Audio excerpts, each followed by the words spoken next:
Nah, terus selanjutnya yang ini, aduh, gak kalah.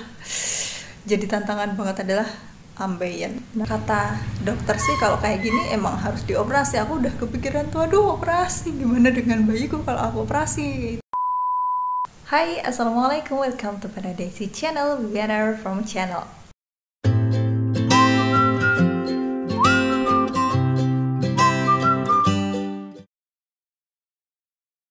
Sebelum aku lanjut buat ngomongin sesuatu di video ini, aku mau ngingetin teman-teman semuanya, menuju 20.000 subscriber, aku akan ada giveaway berupa uang Rp400.000 untuk orang-orang yang beruntung. Itu totalnya ya. Jadi jangan lupa buat komen sebanyak-banyaknya di video-video aku, dan sebarin juga videonya ke teman-teman kalian. Oke, ditunggu nanti sampai 20.000 subscriber ya. Hai gengs, di video kali ini aku mau menceritakan drama apa saja sih yang terjadi setelah melahirkan, dan ini berdasarkan apa yang aku alami, jadi berdasarkan pengalamanku pribadi, karena banyak banget drama setelah melahirkan itu, nggak hanya pas melahirkan aja, tapi setelahnya itu luar biasa ya. Nah, drama yang pertama untuk yang aku alami itu adalah bayiku itu belum bisa menyusu langsung ke payudara kayak gitu, jadi belum bisa minum ASI secara langsung. Jadi awalnya itu aku harus pumping terus disendokin kayak gitu. Nah, ini nggak bisanya itu karena nggak tahu ya, apakah karena awal-awal itu nggak IMD atau inisiasi menyusui dini, terus minuman ASI pertama itu masuk ke mulut bayiku itu karena lewat sendok. Jadi akhirnya maunya ya pakai sendok kayak gitu. Tapi ya karena udah dilatih, alhamdulillah sekarang udah bisa. Nah, jadi ini pelajaran untuk teman-teman pas setelah melahirkan, coba minta untuk IMD atau inisiasi menyusui dini, atau kalau enggak pas minum pertama kali, sebisa mungkin itu minum langsung dari payudara ibu kayak gitu, biar nantinya enggak terbiasa pakai sendok. Nah, terus drama yang kedua itu adalah jahitan. Kan aku melahirkan normal ya, jahitan pada jalan lahir itu terasa sakit atau nyeri itu di hari ketiga keempat. Jadi hari pertama kedua ya udah biasa aja, sakitnya tuh sakit biasa aja gitu loh, tapi hari ketiga keempat terasa, entah itu karena biusnya habis atau gimana, aku juga nggak tahu. Nah, mungkin untuk teman-teman kalinya gimana ya, lebih hati-hati aja sih, jadi jangan sek-sekan kayak gitu lah kalau bahasa Jawanya tuh. Lebih hati-hati ketika berjalan, beraktivitas. Nah, terus yang ketiga itu aku sama bayiku itu pilek pada seminggu setelah melahirkan. Awalnya aku karena kecapean, kurang tidur, banyak tamu yang berdatangan kayak gitu kan, akhirnya drop. Nah, aku udah berusaha untuk menghalangi pakai masker, pakai hand sanitizer agar bayiku nggak tertular, tapi nyatanya tetap tertular. Nah, ini pelajaran juga untuk teman-teman, mungkin bisa jaga kesehatan. Kalau memang tamunya banyak banget, itu ya diakalin gimana caranya tetap biar bisa tidur malam, atau ya perbanyak tidur juga. Pokoknya istirahat itu juga gak kalah penting. Minta bantuan orang-orang terdekat untuk menjaga dan mengurusi bayi juga, terutama untuk awal-awal setelah lahiran ya. Nah, terus selanjutnya yang ini, aduh, gak kalah. Jadi tantangan banget adalah ambeien. Nah, aku tuh karena punya ambeien tuh pas hamil tuh emang ada, tapi bisa masuk lagi gitu loh. Terutama kerasanya itu pas hamil gede itu kerasa ada ambeien yang keluar.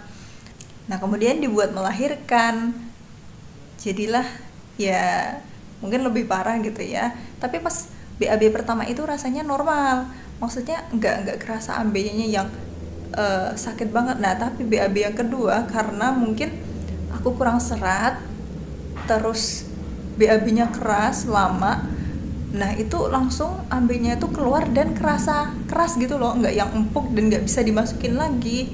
Nah, itu aku yang aduh ya ampun. Kata dokter sih kalau kayak gini emang harus dioperasi. Aku udah kepikiran tuh, aduh operasi, gimana dengan bayiku kalau aku operasi gitu.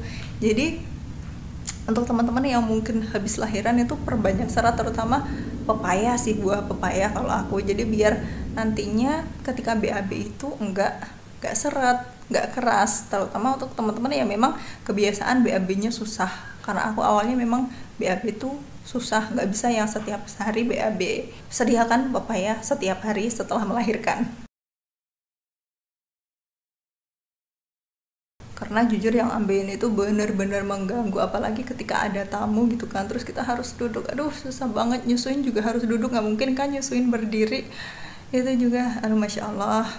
Tapi akhirnya bisa terlewati setelah pakai ini obat peluru yang dimasukin ke dalam dubur kayak gitu. Itu setelah 4 kali pemakaian alhamdulillah udah mending dan ambeinya bisa dimasukin lagi. Itu Masya Allah, bersyukur banget alhamdulillah.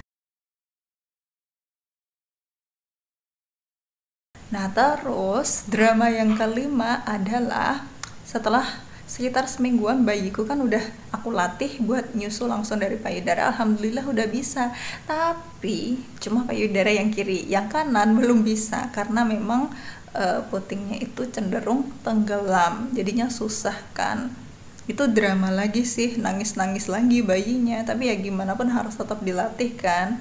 Dan akhirnya setelah berhari-hari latihan bisa nyusu yang kanan. Itu Masya Allah banget, alhamdulillah ya, dua-duanya udah bisa nyusu ya, walaupun untuk yang kanan itu butuh effort yang lebih sih daripada yang kiri. Nah nggak berhenti sampai di situ gengs, drama yang keenam adalah aku mengalami infeksi pada jahitanku. Nggak tahu itu kenapa ya, padahal aku juga udah berusaha sebersih mungkin dan dikeringkan sesering mungkin, tapi ya mungkin qadarullah udah ada ujian kayak gitu, infeksi. Dan itu ciri-cirinya ada kayak keputihan, cukup berbau, dan keputihannya tuh nggak cuma yang putih tapi emang agak kuning kehijauan gitu. Terus yang bikin nggak nyaman tuh gatel banget, rasanya tuh kayak pengen garukin gitu loh gengs. Itu akhirnya aku harus ke klinik lagi, dikasih antibiotik, dan ya alhamdulillah setelah itu bisa lebih mendingan sih. Nah, yang terakhir, drama yang terakhir setelah 2 bulan bayiku bisa menyusu langsung. Ternyata baru-baru ini tuh selama 3 hari dia tuh gak mau menyusu yang kanan. Gak tahu kenapa, tiba-tiba aja gak mau menyusu yang kanan, pasti nangis kejar kayak gitu loh.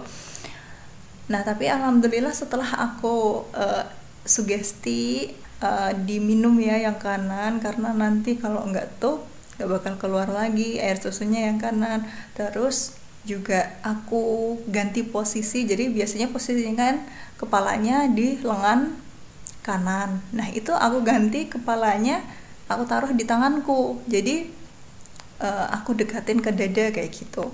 Nah itu ternyata lumayan ngefek dan alhamdulillah sekarang udah bisa nyusul lagi. Aduh ya Allah, dramanya macam-macam. Jadi itu geng, semoga bisa jadi pelajaran ya untuk teman-teman semuanya. Semangat untuk yang baru saja melahirkan, semoga diberi kelancaran. And see you in the next video. Dadah, wassalamualaikum warahmatullahi wabarakatuh. Kalau teman-teman punya cerita yang lain, boleh langsung ceritakan di kolom komentar di bawah.